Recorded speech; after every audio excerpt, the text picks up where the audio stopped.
Olá, caros espectadores. Bem-vindos de volta ao canal. Hoje vamos falar das crianças de olhos negros. Mas antes de começar, não esquece de deixar seu like para apoiar o canal, compartilhar com os amigos e se inscrever para não perder os próximos vídeos. Deixa nos comentários o que você achou dessa criatura e se quer mais mistérios bizarros assim. Vamos lá. Prepare-se para uma jornada pelo lado mais obscuro do folclore moderno.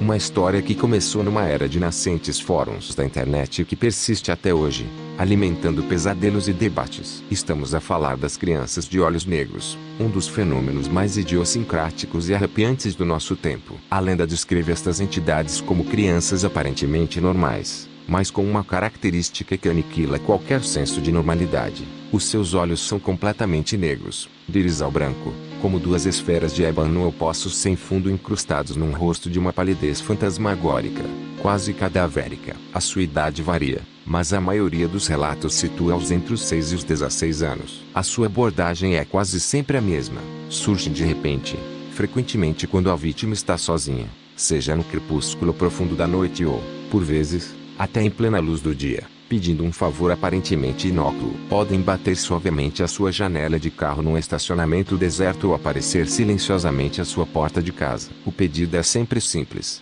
quase banal.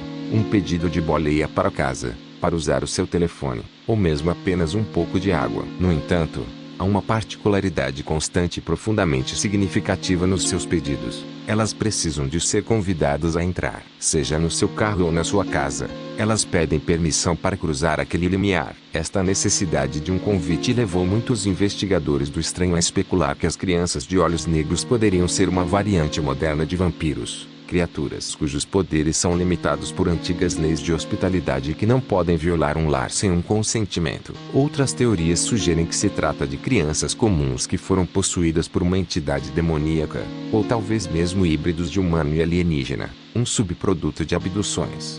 Mas a verdadeira natureza aterrorizante destas entidades vai muito além da sua aparência perturbadora. Os relatos são unânimes em descrever uma atmosfera psíquica opressiva que as acompanha. As suas vozes são descritas como monótonas, robóticas, destituídas da emoção natural de uma criança. E, ao interagir com elas, a vítima é invadida por uma sensação avassaladora de pavor, um medo visceral e primitivo que parece emanar das próprias crianças. É uma experiência paradoxal. Enquanto uma parte de si, a mais racional, grita em alerta máximo, sentindo uma urgência interna para fugir ou negar o pedido, outra parte, mais profunda e talvez manipulada, sente uma compulsão quase incontrolável de ajudar, de ceder, de convidar aquelas crianças para dentro. Este conflito interno é um dos aspectos mais relatados e mais perturbadores dos encontros. Além disso, estas entidades parecem possuir a capacidade de isolar as suas vítimas. Testemunhas afirmam que, por mais movimentado que o local estivesse,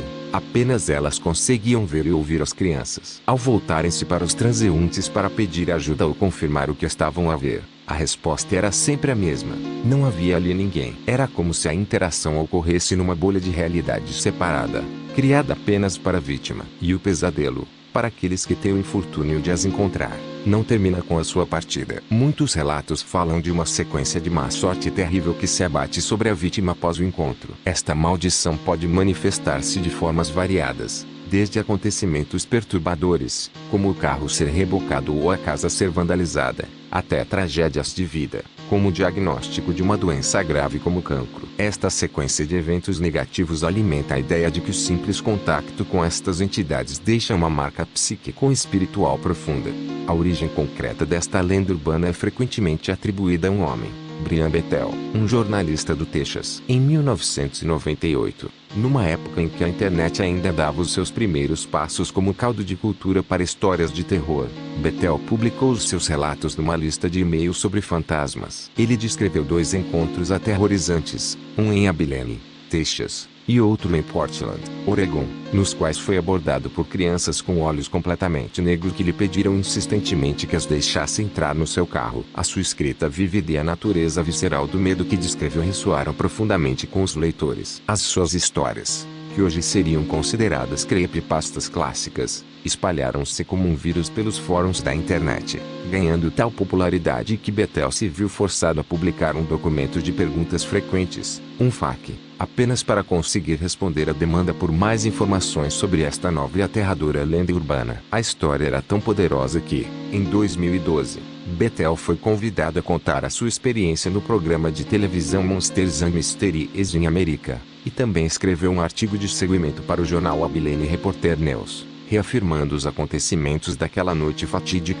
Desde então, inúmeros outros relatos surgiram de todas as partes do mundo, cada um acrescentando uma nova camada de mistério e terror ao fenômeno das crianças de olhos negros, solidificando seu lugar no panteão dos grandes enigmas não resolvidos da era moderna. A lenda persiste, deixando uma pergunta pairando no ar para qualquer pessoa que esteja sozinha ao volante numa estrada escura ou em casa numa noite tranquila. Se baterem à sua porta e você avisar através da fechadura os rostos pálidos e os olhos como o carvão de uma criança, você terá a força para dizer não? Conclusão. E assim, chegamos ao fim do vídeo. Espero que tenham gostado. Até a próxima.